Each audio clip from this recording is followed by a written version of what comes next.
एक शीर्षक मैंने चुना है और वो अंग्रेजी जुबान में है इंडिविजुअल रिस्पॉन्सिबिलिटी। इंडिविजुअल रिस्पॉन्सिबिलिटी यानी कि व्यक्तिगत जिम्मेदारी। और आज इसी के ऊपर मैं बातचीत करूंगा। खुदा ने जब इंसान को बनाया और इंसान ने गुनाह किया, इंसान ने गुनाह कर दिया, अपराध कर दिया, परमेश्वर की मौजूदगी से अलहदा हो गया, क्योंकि इंसान ने अपराध कर दिया तो परमेश्वर के मुख से कुछ वचन निकले, कुछ बातें निकली जो खुदा ने हम बनी नौ इंसानों के लिए कही। एक आयत निकाली है हिजकियल नबी की पुस्तक, book of Ezekiel 18 chapter and 2nd verse, और यहां पर लिखा हुआ है, तुम लोग जो इज़राइल के देश के विषय में ये कहावत कहते हो। कोई बात है जो कही जा रही है, लगातार कही जा रही है, हर एक जुबान कह रही है, हर एक का जहन बोल रहा है। कहावत कहते हो कि जंगली अंगूर तो पुरखा लोग खाते, जंगली अंगूर तो पुरखा लोग खाते, परंतु दांत खट्टे होते हैं लड़के वालों के। परंतु दांत खट्टे होते हैं लड़के वालों के। इसका क्या अर्थ है? मतलब खुदा बाप अपने खादिम के मार्फत से एक सेंटेंस वो कह रहा है जो उस समय के लोग, इजरायली लोग, खुदा के लोग, परमेश्वर को जानने वाले लोग ऐसे ही कहा करते थे। क्या कहते थे? जंगली अंगूर तो पुरखा लोग खाते, लेकिन दांत खट्टे होते किसके? लड़के वालों के। मैं भी समझने लगा, मैंने कहा हाँ, बात तो कुछ हद तक सही है, और ऐसे ही हम भी समझ रहे हैं इस बात को। सब लोग कहते हैं, आज तक हमारा ख्याल यही बना रहा। खुदा के कलाम में जब इसकी पाप की बाबत पढ़ेंगे तो जब पाप आदम ने कर दिया तो गिनती की पुस्तक पढ़िए, जब परमेश्वर आज्ञाएं दे रहा है, लय व्यवस्था की पुस्तक, व्यवस्था विवरण की पुस्तक पढ़िए, जहां पर परमेश्वर ने आज्ञाओं का व्याख्यान किया है, तो वहां पर आपको यही समझ में आएगा, मैं तुम्हारे अपराधों का बदला तुम्हारी औलादों से पुष्ट दर पुष्ट लिया करूं। पुष्ट दर पुष्ट। जहां पर परमेश्वर ने 10 आज्ञाएं दी हैं, वहां पर बढ़िएगा तो लिखा हुआ है, मैं तुम्हारे अपराधों का हिसाब तुम्हारे बच्चों से 3री और 4थी पुष्ट तक लिया करूंगा। यह बात तो बड़ी खौफनाक है, यह बात तो बड़ी खतरनाक है। वाकई में खुदा बाप ने इतनी खतरनाक बात लिख दी, जिन बातों के हम गुनहगार नहीं, जिन बातों के हम अपराधी नहीं, वो अपराध जो हमारे बुजुर्गों ने किए, हमारे बड़े लोगों ने किए, उन अपराधों का बदला हमसे लिया जाए, तो आप कहोगे खुदा बाप ये बात समझ में नहीं आती, ये बात समझ में नहीं आती। ये बात तो कुछ उल्टी सी पता चलती है कि आप कैसे इतने गैर जिम्मेदार हो सकते हैं, कैसे आप इंसाफ ना करने वाले हो सकते हैं। आप तो खुदा हैं, आप तो पिता हैं, आप तो परमेश्वर हैं।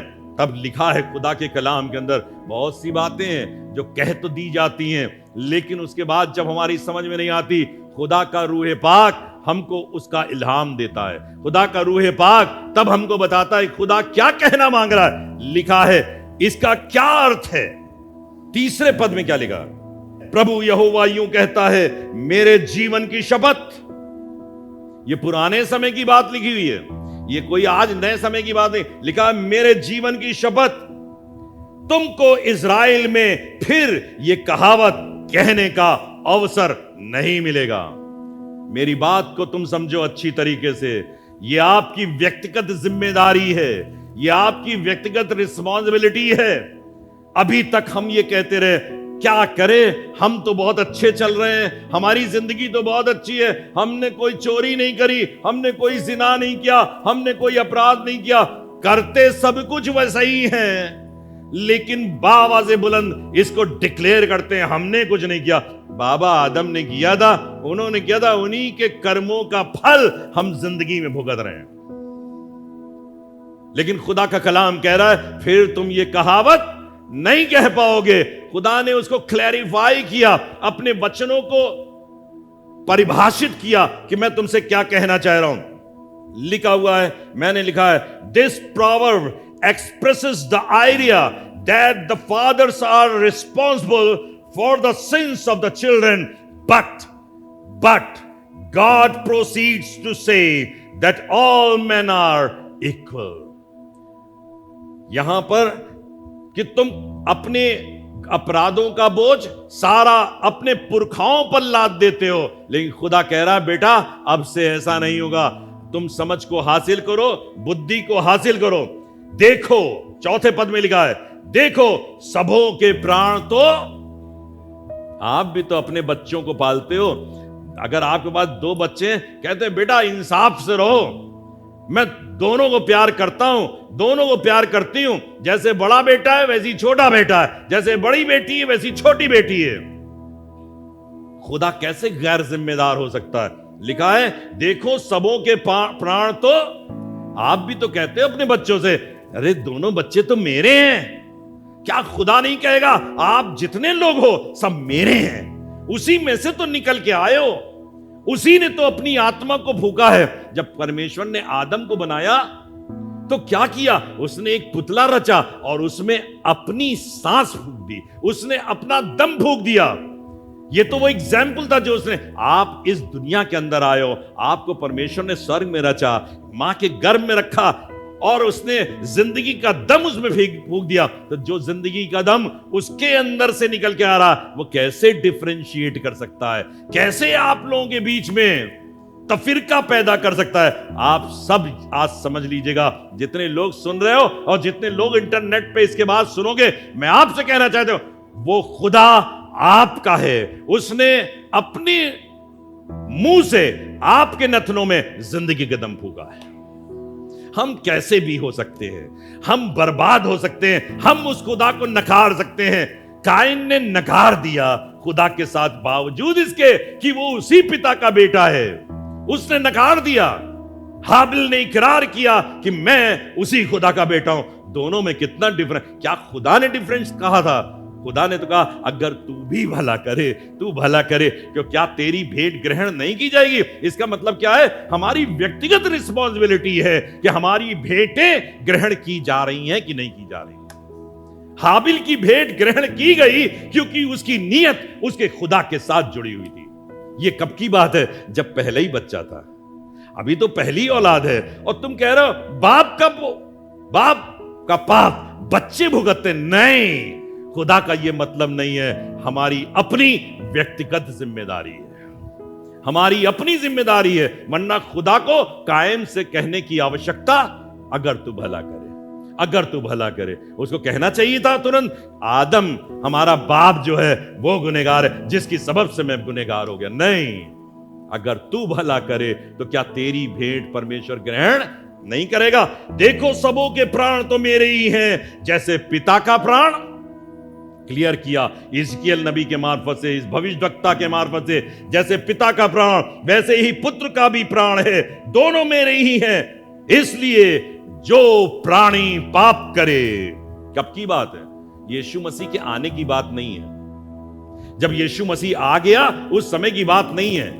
हिजकियल पुराने नामे का भविष्यवक्ता हुआ करता है, और तब वो क्लियर कर रहा है कि जो प्राणी पाप करे वही मर जाएगा, वही मरेगा। जो प्राणी पाप करे, कौन सी मौत का जिक्र हो रहा है यहां पर? किस मौत का जिक्र हो रहा है? जो प्राणी पाप करे वो मर जाएगा। आदम ने पाप किया, मरा तो नहीं, मर गया था, नहीं मरा। उस मौत की जिक्र नहीं की जा रही यहां पर कि जो फिजिकली रूप में, शारीरिक तौर पर हम मर जाते हैं।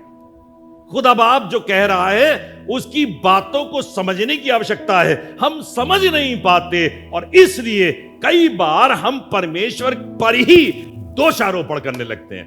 हकीकत यह है जो प्राणी पाप करे वो उस मौत का जिक्र कर रहा है जो हम में हर एक की जिंदगी पर एक दिन आने वाली है, एक दिन आने वाली है। वैसे तो देखिए, धर्मी भी मरता है और अधर्मी भी मरता है। धर्मी भी मरता है, तो अगर जो पाप करे वो मर जाए तो ये धर्मी क्यों मरा? तो धर्मी क्यों मरा? अधर्मी को मरना चाहिए। इसका मतलब यह है खुदा इस मौत का जिक्र इस जगह पर नहीं कर रहा, वो उस मौत का जिक्र कर रहा है जब खुदामंद अपनी बादशाहत में आएगा और उस समय उस मौत का भागीदार बहुतों को बना देगा जिसने अपराध किया है। इसलिए लिखा है, इसलिए जो प्राणी पाप करे वही मर जाएगा। This is the original death penalty expressed in another word. ये ओरिजिनल डेथ पेनल्टी है, ये घोषित किया गया मौत का सेंटेंस है जिसको हमें समझने की आवश्यकता है। आगे समझाता है खुदा, 5वें पद में लिखा है, जो कोई धर्मी हो और न्याय और धर्म के काम करे। क्लियर कर रहा है, जो कोई धर्मी हो और न्याय और धर्म के काम करे। न्याय और धर्म के काम क्या हैं? यहां पर बड़ी खूबसूरती समझाया है। अगर अपनी जिंदगी में समझने की आवश्यकता है तो आज दिमाग खोलिएगा। क्या लिखा हुआ है? लिखा हुआ है, ना तो पहाड़ों पर भोजन किया हो। बहुत से लोग पहाड़ों पर जाते हैं, किस लिए? उपासना करने, किस लिए? पूजा करने, किस लिए? वहां पर बुतों की परस्तिश करने के लिए। तो वो लिखा है, ना तो पहाड़ों पर भोजन किया हो, ना इजराइल के घराने की मूर्तों की ओर आंखें उठाई हो। ना इजराइल के घराने की मूर्तों की ओर आंख उठाई हो, ना पराई स्त्री को बिगाड़ा हो। ध्यान देके सुनिएगा, ये आदमियों के लिए, ना पराई स्त्री को बिगाड़ा हो। समझ में आ रहा है? व्यभिचार के बारे में बात की जा रही। और ना ऋतुमती के पास गया हो। और आगे लिखा है, और ना किसी पर अंधेर किया हो। हम अपने कार्यों के द्वारा जानबूझकर बहुत से लोगों पर अत्याचार करते हैं, अंधेर करते हैं। वरन ऋणी को उसकी बंधक फेर दी हो, ना किसी को लूटा हो, वरन भूखे को अपनी रोटी दी हो। कई बार हम लोग इसमें इतने सेल्फिश हो जाते हैं, सामने भूखा बैठा है लेकिन उसको रोटी नहीं देंगे। क्यों? ये तो हमारी रोटी है, ये तो हमारा भोजन है। लेकिन खुदा बाप इस बात को बहुत पसंद करता है कि अपनी रोटी अब किसी भूखे को प्रदान करें। और नंगे को कपड़ा उड़ाया हो। आगे लिखा है, ना ब्याज पर रुपया दिया हो, ना रुपए की बढ़ती ली हो, और अपना हाथ कुटिल काम से रोका हो। मनुष्य के बीच में सच्चाई से न्याय किया हो, और मेरी विधियों पर चलता और मेरे नियमों को मानता हुआ सच्चाई से काम किया हो। ऐसा मनुष्य धर्मी है, वो निश्चय जीवित रहेगा। कब का जिक्र कर रहा है? वो निश्चय जब ये काम कर। ये 16 पॉइंट्स यहां पे लिखे हैं। बहुत ज्यादा इसको विस्तार से नहीं बताऊंगा, इतनी साधारण भाषा में लिखा हुआ है। ये 16 पॉइंट हैं। इनको अपनी जिंदगी का एक मकसद बना लीजिए कि हम इन कामों को अपने जीवन के द्वारा जब अदा करेंगे तो परमेश्वर कहता है ऐसा व्यक्ति क्या है? धर्मी है। वो धर्मी है जिसकी बाबत लिखा हुआ है, जो कोई धर्म के काम करे वो हरगिज ना मरेगा, कभी नहीं मरेगा। इस दुनिया के अंदर तो लोग मरते हैं, वो लोग मरते हैं जिनकी बाबत देखा, जो शख्स मां के गर्भ से पैदा हुआ है वो मरे। ये निर्धारित किया गया है इस जिस्म के लिए, ये शरीर के लिए जो परमेश्वर ने मट्टी से बनाई है, वो मरे, चाहे वो धर्मी हो चाहे अधर्मी हो, चाहे वो पापी हो या पाप ना करने वाला हो। और मैंने लिखा है 16-fold righteousness of the holy man, but लेकिन अब ध्यान देके सुनिएगा, इसके बाद ये काम करना बहुत आवश्यक है, लेकिन काम करना इतना आसान भी नहीं है। इतना आसान भी नहीं है। अगर आसान होता तो सब लोग धर्मी हो गए होते, लेकिन आसान हो जाता है, आसान हो सकता है। But this would be difficult for a man in himself. ये किसी भी मनुष्य के लिए कठिन है अपने आप में। आगे लिखा है, having no help from god. अगर वो उसको परमेश्वर की मदद ना मिले तो वो ऐसा कर नहीं सकता। आगे लिखा है, one who accepts Christ and his salvation become a new creature. अगर हम खुदावंद यीशु मसीह को ग्रहण कर लेते हैं, उसकी उद्धार को अपनी जिंदगी में ले लेते हैं, उसकी नजात को अपनी जिंदगी में ले लेते हैं, उसको अपना मुक्तिदाता करके ग्रहण कर लेते हैं, उसको अपना सर्वोपरि मान लेते हैं, उसको अपना अगुवा मान लेते हैं, तब वो शख्स ऐसा काम करने की शक्ति हासिल करेगा। क्योंकि आपके अंदर जब वो कहता है, देखो अब तुम जीवित ना रहे मगर मसीह तुम में जीवित है, जब मसीह तुम में जीवित है तो मसीह ही तुमको उभारेगा कि तुम धर्म के काम करने वाले हो सके। लिखा है, becoming a new creature does that which is lawful and right and through grace and faith he conforms to the gospel readily. Through faith, विश्वास के द्वारा आप परमेश्वर प्रभु यीशु मसीह के पास आओ। आप कहोगे यीशु मसीह तो नए ऐदनामे में आया, यीशु मसीह की पैदाइश तो नए ऐदनामे में हुई, तो ये बेचारे जो पुराने ऐदनामे में पैदा हुए इनका क्या हश्र होगा, ये कैसे बचेंगे? यीशु मसीह वो पैदा हुआ इस दुनिया के अंदर आज से 2021 साल पहले, वो तो पहले से था। क्या आपको मालूम है आदम और हवा के साथ भी खुदावंद यीशु मसीह था और अब्राहम के साथ भी खुदावंद यीशु मसीह था। तभी तो उसके लिए लिखा है उसने विश्वास किया और यह विश्वास उसके लिए धार्मिकता गिना गया। नूह का जमाना आया तब भी यीशु मसीह था किश्ती के रूप में। जब किश्ती बनाई जा रही, जो कोई किश्ती में शामिल हो जाए, जो कोई किश्ती में शामिल हो जाए वो उद्धार पालेगा, वो उसकी जान बच जाएगी। और इसी तरीके से आप रफ्ता रफ्ता आगे जितनी जगहों पे जाओगे, परमेश्वर का तंबू बनाया जाता है, यीशु मसीह वहां पर मौजूद होता है। सुलेमान का मंदिर बनाया जाता है, यीशु मसीह वहां पर मौजूद होता है। आगे जब योना को फेंक दिया जाता है तब भी यीशु मसीह वहां पर था। बचाने के लिए यीशु आपके साथ सदा से और आज तक मौजूद है। इसलिए जो कोई जान गुनाह करे वो मरे। और मैंने बिल्कुल साफ तौर पर लिखा है, through grace and faith. Abraham विश्वासियों का पिता कहा जाता है। क्यों? अनुग्रह उसके ऊपर हुआ और विश्वास उसने किया। क्योंकि उसने विश्वास किया इसलिए वो विश्वासियों का पिता कहलाया। आगे 18वें अध्याय के 10वें पद में लिखा, हमने जो अभी पढ़ा 5वें पद को, जो कोई धर्मी हो और न्याय और धर्म के काम करे वो हरगिज न मरेगा। लेकिन यहां पे लिखा है 10वें पद में, परंतु यदि उसका पुत्र, किसका? धर्मी का पुत्र। किसका पुत्र?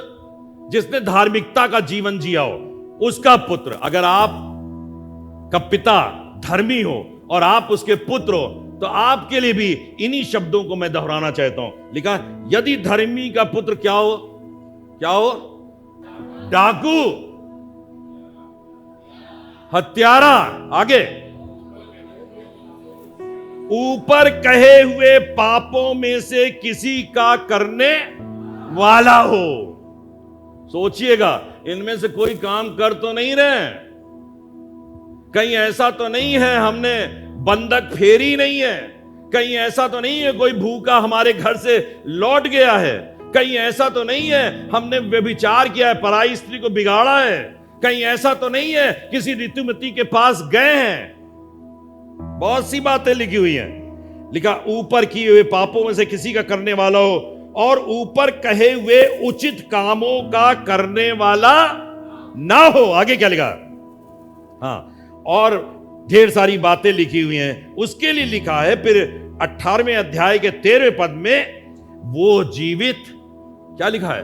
वो जीवित ना रहेगा, किसी कीमत पे नहीं, वो जीवित ना रहेगा इसलिए कि उसने ये सब घिनौने काम के, क्या बोलिए, जोर से बोलिए, घिनौने काम। घिनौने काम है भैया। भूखे को खाना ना खिलाना क्या है? घिनौना काम है। घिनौना समझते हैं? ऐसे ऐसे शब्द लिख दिए, घिनौना, देखने का मन नहीं करता। परमेश्वर जब हम इस बार छोटा सा काम लग रहा, अरे भूखे खाना नहीं खिलाया, घिनौने, अब हम घिनौने हो गए, भूखे को खा। लोग पैसा, मैंने सोचा कि ये तो बड़ा भारी अपराध है। लिखा क्या है वो, न ब्याज पर रुपया दिया हो और न रुपए की बढ़ती ली हो। और ये तो बड़ा कॉमन फैक्टर है दुनिया के अंदर। किसी को रुपया दे देना, कल ने 2% भी देंगे, हर रोज 2% लिया करेंगे। और रुपए की बढ़ती, भैया तुमने 10,000 दिया था, अब ये 20,000 हो गया है, बढ़ती। ये बात परमेश्वर की दृष्टि में कैसा है? क्या है भैया? कैसा है? जोर से बोलिए, कैसा है? घिनौना है। अरे भाई, व्यभिचार करना घिनौना लगता है, ऋतुमती के पास जाना घिनौना लगता है, लेकिन यहां पर पता नहीं क्या क्या, पहाड़ों पर भोजन किया हो, ना इजराइल के घराने की मूर्तों की हाक उठाई हो, तमाम चीज, ना अंधेर किया हो। कभी अंधेर करते किसी के ऊपर? अंधेर, तुम तो अंधेर कर रहे हो, ऐसा अक्सर लोग बोल देते हैं। लिखा है वो इंसान ना जीवित रहेगा इसलिए कि उसने ये सब घिनौने काम किए, वो निश्चय, क्या लिखा है? पढ़िए, जोर से बोलिए, वो निश्चय मरेगा। और मैंने पहले ही बता दिया, ये इस मौत की बात नहीं कर रहा है जो शारीरिक तौर पर आने वाली है, लेकिन ये उस मौत की बात कर रहा है जब परमेश्वर न्याय सिंहासन पर बैठेगा। वो निश्चय मरेगा। आज ही इसका न्याय आप अपने जीवन के लिए कर सकते हो, आज कर सकते हो, बैठे हुए कर सकते हो, यहीं बैठे हुए आप अगर इन चीजों को पढ़िए और इसमें से एक के भी करने वाले हैं, ना तो परमेश्वर की दृष्टि में कोई चीज छोटी है ना कोई बड़ी है। एक गुनाह हमको परमेश्वर की उपस्थिति से अलहदा कर देता। अभी बताऊंगा, बहुत जल्दी आपको बताने जा रहा हूं। और लिखा है वो निश्चय मरेगा और उसका खून उसी के सिर पर। जंगली अंगूर तो खाए हमारे पुरखाओं ने, लेकिन दांत खट्टे हुए बच्चों के। हम लोग इसी बात से अपने अंदर खुश रहते हैं, हमने नहीं किया, हमारे बाप ने। अब क्या बताएं, हमारे बाप ने किया था इसलिए हम अपराध भुगत रहे हैं। और यही बात अगर हमारे जहन के अंदर बनी हुई है तो खुदा बाप जब इंसाफ करने आएगा तो उससे यही कहेंगे, आदम ने किया था, फलाने ने किया था, ढिकाने ने किया था। लेकिन खुदा कह रहा है, बेटा तुम समझ नहीं पाए, this is the original death penalty expressed in another word. दूसरे शब्दों के अंदर जब देखा, ये बात आप भी तो करते हो, जब कभी कोई बात आपने अपने बच्चे से कही, उसके बच्चे के समझ में नहीं, कहने बेटा सफाई से कहें तुमसे, हम तुमसे ये कह रहे हैं। जैसे हम लोग बहुत से शब्दों को दबा कर कहते हैं, इसलिए आप समझदार हो तो उसको समझ जाओ मैं क्या कहना मांग रहा हूं। लेकिन अगर नहीं समझते तो उनको खुलकर कहना पड़ता है कि मैं ये कह रहा हूं। तो खुदा बाप ने यहां पर खुल के कहा, वो शख्स मरेगा और उसके खून का बदला उसी के सर पर होगा। आगे देखिए क्या लिखा हुआ है, इसके 14वें पद में आ जाइए। फिर यदि ऐसा मनुष्य के पुत्र हो, फिर यदि ऐसे मनुष्य के पुत्र हो। कैसे मनुष्य के पुत्र? कैसे वाले मनुष्य के पुत्र? जो अपराधी था। पहला क्या बताया? जो धर्मी था। फिर उसका पुत्र कैसा था? अधर्मी। जो कैसा था? डकैत, डाकू, चोर, उचक्का, व्यभिचारी। अब कह रहा है इस व्यभिचारी का एक पुत्र हो, इस डकैत का एक पुत्र हो। तो लिखा है यदि ऐसे मनुष्य के पुत्र हो और वो अपने पिता के ये सब पाप देखकर, बहुत से लोग होते हैं, पापा बहुत खराब भैया, पापा का अंजाम देखा, पुलिस पकड़ कर ले गई, बेंत लगा रही थी सड़क पर, बड़ी बुरी दुर्दशा हुई, मुर्गा बना दिया मेरे पापा को। मुर्गा खाने में सबको अच्छा लगता है, लेकिन पापा को मुर्गा बना दिया, ये तो अच्छा नहीं लगता ना।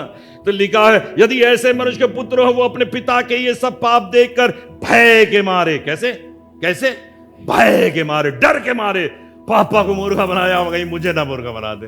अब पापा को बना रहने दो। अब नहीं कहेंगे पापा को वो वाला मुर्गा मैं बनूंगा, अब नहीं कहेंगे। हम दोषारोपण कर रहे हैं, मेरे बाप ने ऐसा किया था, गंदा अपराध किया था, उसकी वजह से हम झेल रहे हैं। लेकिन अब पाप ने जब सजा मुकर्रर करी, उस सजा को हम अपने ऊपर नहीं लेना चाहते। लिखा भय के मारे उनके समान ना करता हो। क्या लिखा है? मतलब अब वो धर्म के काम करने लगा, कहने नहीं भैया हम नहीं करेंगे। तो क्या लिखा? 12 बातें यहां भी लिखी हैं। अर्थात ना तो पहाड़ों पर भोजन किया हो, ना इजराइल के घराने की मूर्तों की ओर हाथ उठाई हो, ना पराई स्त्री को बिगाड़ा हो, ना किसी पर अंधेर किया हो, ना बंधक लिया हो, ना किसी को लूटा हो, वरन भूखे को रोटी दी हो, नंगे को कपड़ा उड़ाया हो, दीन जन की हानि करने से हाथ रोका हो, ब्याज और बढ़ती ना ली हो, मेरे नियमों को माना हो, मेरी विधियों पर चला हो, तो वो, अब ध्यान देने वाली बात है, तो वो अपने पिता के अधर्म के कारण, क्या लिखा है, क्या लिखा है, वो ना मरेगा। क्या है? बाप ने गुनाह किया, बच्चे ने अपराध बंद किया, तो लिखा है वो अपने पिता के अधर्म के कारण। क्या मतलब है? क्यों लिखा है ले व्यवस्था की पुस्तक के अंदर? क्यों लिखा है? हम समझ नहीं पाए। खुदा ने तो उस समय भी कहा था, तू अगर इस फल को खाएगा उस दिन मर जाएगा। यही तो कहा था। बागे अदन के बीच में एक फल लगा हुआ था, उस आदम से कहा था इस फल को मत खाना, जिस दिन तू खाएगा मरेगा। मर गया था, मर गया था। अरे ये तो खुदा बाप ने उसी दिन क्लियर कर, ये नहीं मरा, लेकिन इसकी आत्मा जरूर मर जाएगी एक दिन जब मैं न्याय सिंहासन में बैठूंगा। ये आदेश तो उसी दिन हो गया था। हमारी समझ का फेर कई बार हो जाता है। His father shall die for his sins, उसका पिता मरेगा, लेकिन ये बेटा जिसने धर्म के काम किए, किस कारण से? अपने पिता को देख करके।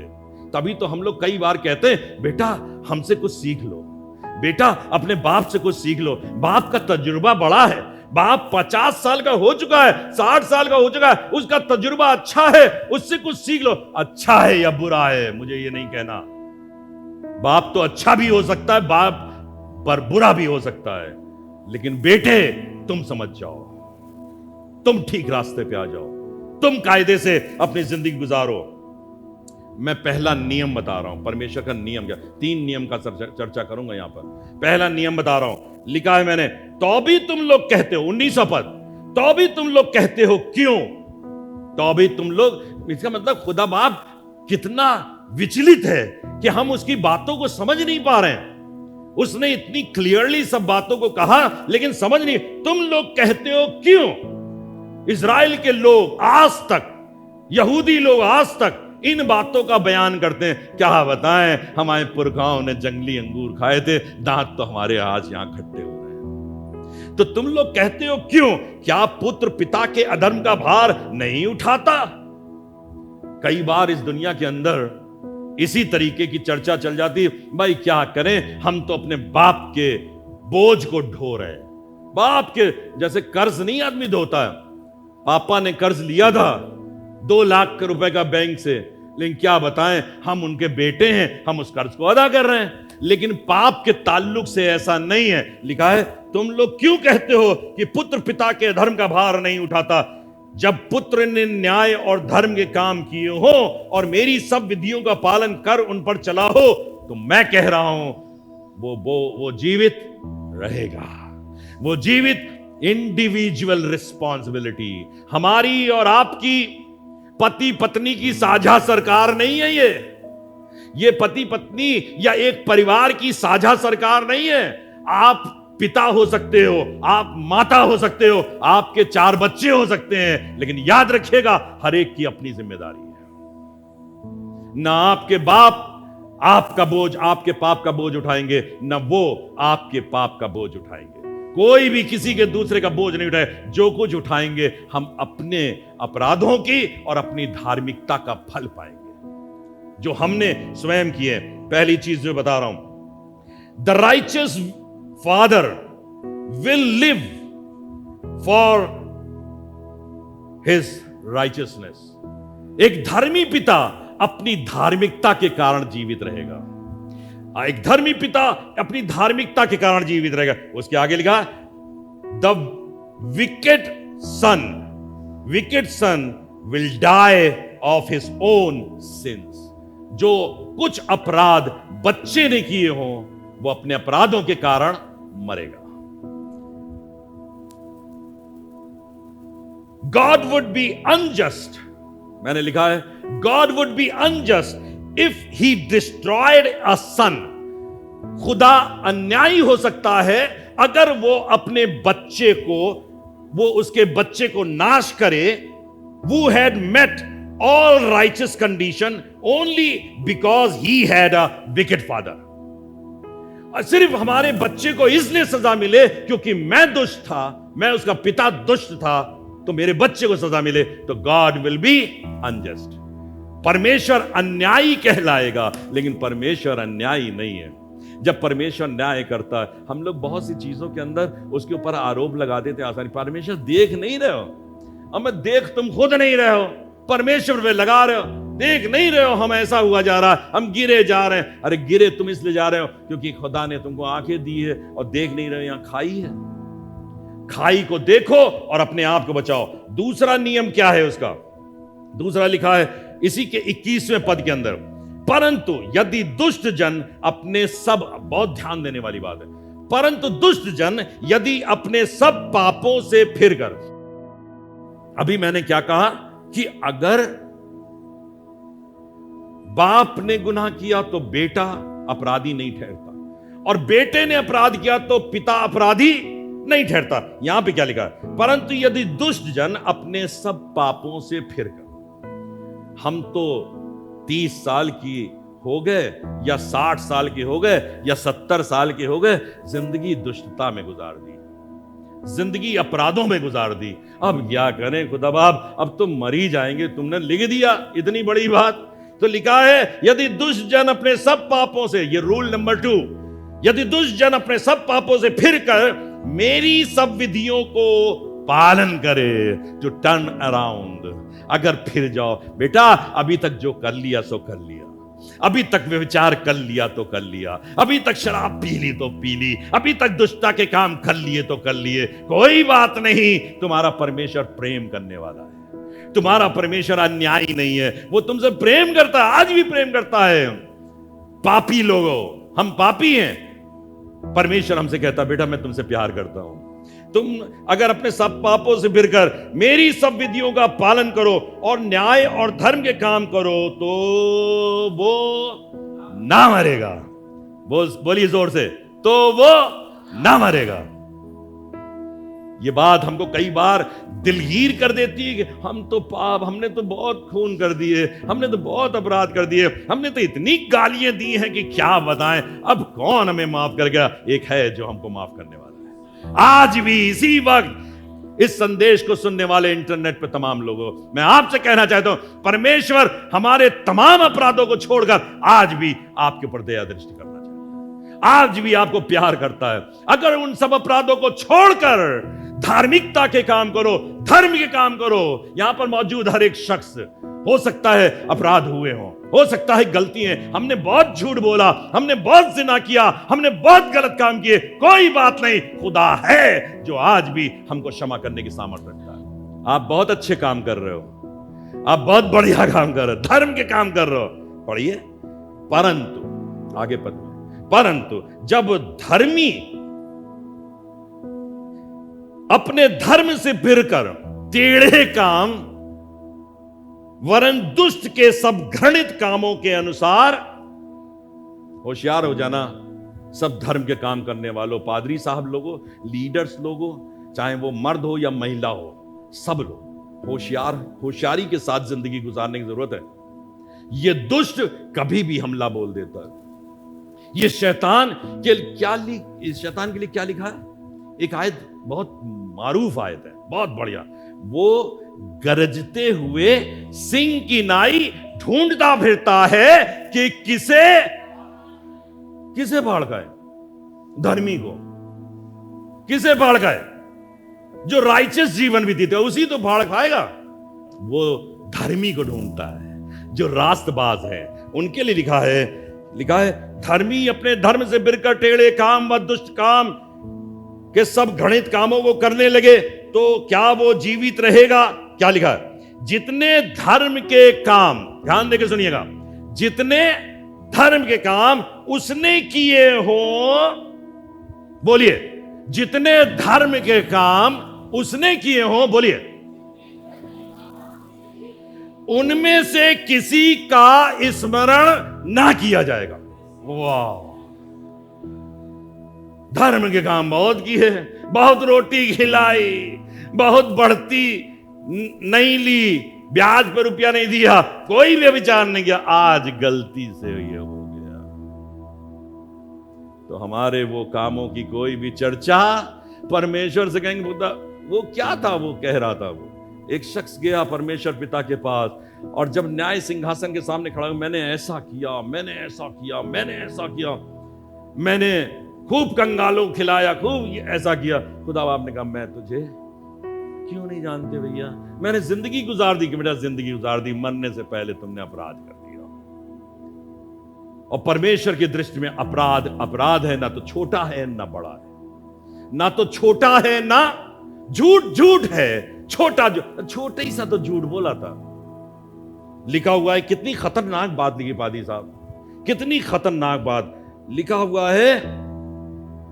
जितने धर्म के काम उसने किए हो उनमें से किसी का स्मरण ना किया जाएगा, लेकिन जो विश्वासघात और पाप उसने किया हो उसके कारण वो, जिस्म की मौत की बात नहीं कर रहा हूं मैं, अबदी मौत की बात कर रहा हूं, हमेशा की मौत। जो अपराध उसने किए हैं उनके कारण। रूल नंबर 3 और आखिरी बात बता रहा हूं, all men are equal regardless, all men are equal regardless of length of his righteousness, sinful deeds। सभी परमेश्वर की दृष्टि में बराबर है। कहिए सभी परमेश्वर की दृष्टि में बराबर है। यह बात हमको उत्साहित करने वाली है। फलाना जन बड़ा नहीं है, पादरी ईजे सिंह तुम बहुत बड़े नहीं हो, पादरी सुजीत मसीह आप भी बड़े नहीं हो, क्योंकि परमेश्वर की दृष्टि में सब लोग कैसे हैं? All men are equal. अच्छा लगा ना, अच्छा लगा ना, बात अच्छी लगी आपको? अच्छा लगा? पादरी ईजे सिंह भी यहीं खड़े हो गए आगे। अच्छी लगी? कल तक बहुत तैश में बोलते थे ना, पुलपिट पे खड़े होकर बहुत बड़े बनते थे। नहीं, खुदा बाप हिजकिय्याह नबी की मार्फत से कह रहा है all men are equal regardless of length of his righteousness. कोई मतलब नहीं उन्होंने कितने धर्म के काम किए, और कोई मतलब नहीं कितने अपराध किए। अब पढ़ रहा हूं, ध्यान देके सुनिएगा, 25वें और 26वें और 27वें पद में यहां लिखा, तो भी तुम लोग कहते हो। तो भी हम लोग कितने पाजी लोग हैं। कहिए हम पाजी हैं, कहिए हम पाजी हैं। अब अच्छा शब्द बोल रहे, पाजी कोई बहुत बुरा थोड़ी ना है, हम पाजी हैं। कहिए हम दुष्ट हैं। अब ये खराब हो गया, मैं दुष्ट हूं, है ना? कलाम क्या कह रहा है? तो भी तुम लोग कहते हो कि प्रभु की गति। खुदा बाप क्या करे, खुदा खुद कह रहा है ये इतने पाजी लोग हैं, ये इतने क्या बताएं, मैंने बनाकर ऐसी कौन सी खता कर दी। ये पुतला बनाया, अपना दम फूंक दिया इन्हीं के अंदर, और ये मेरा दम पा पा के ऐबी बन कर रहे हैं। जो लोग यीशु का दम पाले, परमेश्वर पिता का दम पाले, पवित्र आत्मा का दम पाले, वो पाजी है ना? या तो हम लोग ये कह दें कि हम में परमेश्वर का दम नहीं है ना? दम पाजी साहब है कि नहीं आपके अंदर? आपके अंदर फिर भी पाजी, फिर भी अपराधी। तो उस पिता को कितना दुख लगता होगा, मेरी औलाद है।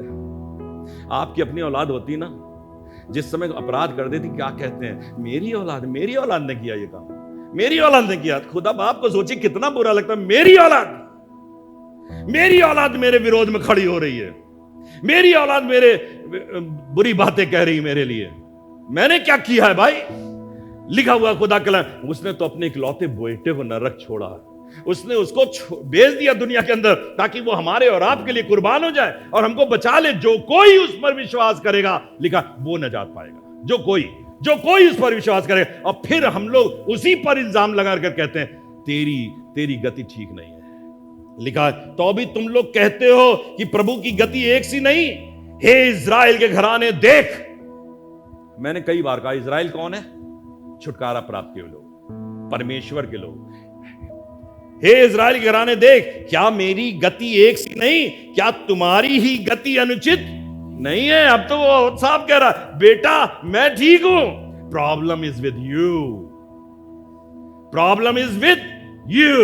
आज पिताओं, आज बहनों, पति पत्नी लोगों, मैं आपसे कह रहा हूं, कहिए प्रॉब्लम हमारे साथ है, समस्या हमारे साथ है, हम हैं।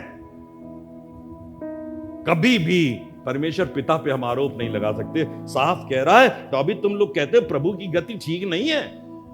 अरे हे इज़राइल कह रहा है, देख क्या मेरी गति एक सी नहीं, क्या तुम्हारी गति अनुचित तो नहीं है? इसने बार बार अपने ऊपर दृष्टि करो, अपने को देखो, खुदा बाप मैं ठीक हो जाऊं, मैंने गलती कर दी, मुझे माफ कीजिए खुदा बाप, मैंने कर दिया। आपसे जब आपका वही आत्मा जो परमेश्वर ने आपकी जिंदगी में डाला है, अगर वो कहे गड़बड़ है, गड़बड़ है, गड़बड़ है, तो कहो यस गड़बड़ है, यस गड़बड़ है। कई बार हम उन चीजों को मानते नहीं, हम बुढ़े हो गए, हम बुजुर्ग हो गए हैं, हम कैसे मान लें? अरे बुढ़े ही तो अपराध कर देते हैं, बुढ़े भी हर अपराध करते हैं, और जवान भी अपराध करते हैं, और बच्चे भी अपराध करते हैं। लिखा है तो 26 पद में, जब धर्मी अपने धर्म से फिरकर टेढ़े काम करने लगे तो वो उनके कारण मरेगा। जब धर्मी अपने धर्म से फिरकर टेढ़े काम करने लगे, रूल नंबर 3 है, वो उनके कारण मरेगा। तो अर्थात वो अपने टेढ़े काम ही के कारण मर जाएगा। फिर जब दुष्ट अपने दुष्ट कामों से फिरकर न्याय और धर्म के काम करने लगे तो वो अपने प्राणों को बचाएगा। मत चिंता कीजिएगा। ये बहुत तसल्ली वाला कलाम भी है, ये बहुत खतरनाक भी कलाम है। खतरनाक इस मायने में है कि हमने बहुत धर्म के काम किए, आप में से बहुत से लोगों ने बड़े अच्छे काम किए, मैंने बहुत अच्छे काम किए, लेकिन अगर आखिर में एक चूक हो जाएगी तो उस कारण से सब कुछ खत्म हो जाएगा। लेकिन तसल्ली बख्श इस मायने में है कि तुमने बहुत दुष्ट काम किए, आपके लिए तसल्ली की बात है। आपने बहुत खराब काम किए हैं, जिंदगी बर्बाद कर ली अपनी। मैंने पिछले संदेश में बहुत सी बातों का चित्र खींचने की कोशिश की थी, और मैं उन बातों को दोहरा नहीं रहा हूं, लेकिन सुन लीजिएगा उस एपिसोड को जो मैंने बोला था। अगर हमने वो काम किए, अगर फेर करके मेरी प्रजा फेर करके मेरे चरणों पे आ जाए, वो उस पे विश्वास करे, तो वो अपने धर्म के कारण जीवित रहेगा। आपके अच्छे काम बहुत ढेर सारे हो सकते हैं। कई लोग जान ही नहीं पाते कि पापा ने गलत काम कर दिया, जान ही नहीं पाते मम्मी ने गलत काम कर दिया, जान ही नहीं पाते बच्चे ने गलत काम कर दिया। कई बार मरने के बाद लोग आनंदित भी होते हैं और रंज भी करते हैं। आनंदित इस बात पे होते हैं, पापा ने बहुत अच्छे काम किए, जिंदगी बहुत अच्छी, बेटा चलते चलते पता नहीं क्या कर गए, वो ले गया, जो फाड़ने वाला था ले गया। इसीलिए मैं कभी भी इस बात का न्याय इस दुनिया में नहीं करता। मुझे मालूम है न्याय करने वाला एक है, जो एक समय आएगा जब वो न्याय करेगा। हम कौन होते हैं न्याय करने वाले? उसे मालूम है कि आखिरी समय जो आपका गुजरा वो धार्मिकता का था या दुष्टता का था। और फिर से मैं दोहरा देना चाहता हूं, this death is not physical but spiritual and eternal. It is our own personal responsibility. ये हमारी व्यक्तिगत जिम्मेदारी है कि हम अपने आप को बचाएं और हमेशा की जिंदगी में प्रवेश कर जाएं। आइए दुआ करें। जिंदगी के खालिक और मालिक हमारे जिंदा खुदाम यीशु मसीह, हम तेरे सन्मुख आकर अपने आप को तेरे हवाले करते हैं और कहना चाहते हैं, खुदा बाप, पिछले समय की बातें हमको गर्व के अंदर, घमंड में भर ना दें, लेकिन हम दिन प्रतिदिन प्रति पल अपने आप को जांचते रहें और अपनी जिंदगी को तेरे हाथों में रखें, क्योंकि तू ही है जो हमको जिंदगी देने वाला है, तू ही है जो हमको धार्मिकता के मार्ग पे आगे बढ़ाएगा। हम तुझसे बिछड़कर कुछ भी नहीं कर सकते। खुदाम यीशु मसीह, सुनने वाले को हर एक को बड़ी बरकत देना और तौफीक इनायत फरमाना कि तेरे मार्ग पर निरंतर आगे बढ़ते चले जाएं। यीशु मसीह के नाम से मांग